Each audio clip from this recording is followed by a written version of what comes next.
When two IT professionals sat in the dark to plan a triple murder, they didn't rely on the criminal underworld.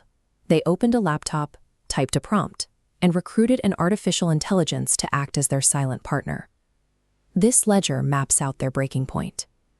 Shweta and Kenneth had both lost their jobs, and they were buckling under a massive 5 million rupee debt owed to Shweta's mother.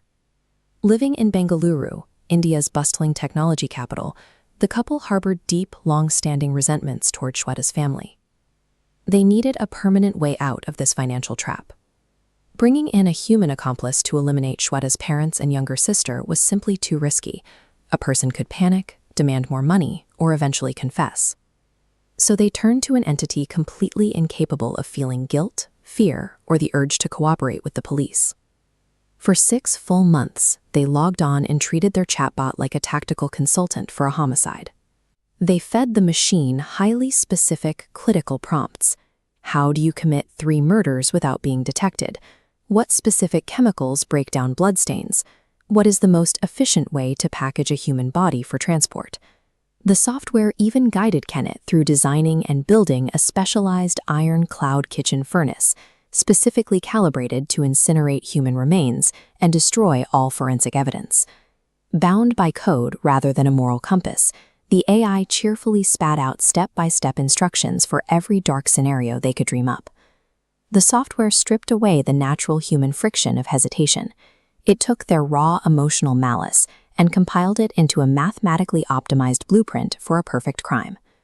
That digital theory slammed into physical reality on June 22nd. Shweta lured her mother to her flat under the guise of returning the borrowed money. The couple ambushed her first, then waited for her father to arrive, and finally they attacked her younger sister. The attack was nothing like the clean, clinical operation the computer had promised. The victims suffered a combined total of over 50 stab wounds. Exhausted, covered in blood, and terrified that the noise would alert the neighbors, the couple completely abandoned the complex disposal instructions the AI had given them. A machine can chart a flawless sequence of events in a vacuum, but it cannot calculate the messy, unpredictable chaos of a human mind unraveling in the moment. Leaving the bodies on the floor, they rushed to Shweta's mother's house, stuffed bags with cash and jewelry, and locked the door behind them. They rode a motorcycle across state lines, eventually melting into the quiet streets of Puducherry, entirely convinced they had gotten away with it. But their panicked rush to escape left behind one massive vulnerability. Shweta's father, Soma Sundar, was still breathing. He managed to drag himself to the front door and alert the neighbors. Before succumbing to his injuries at the hospital, he gave police a dying declaration that explicitly named his daughter and her boyfriend. The entire perfectly plotted digital murder collapsed because of a basic human error. They were too terrified to verify the kill.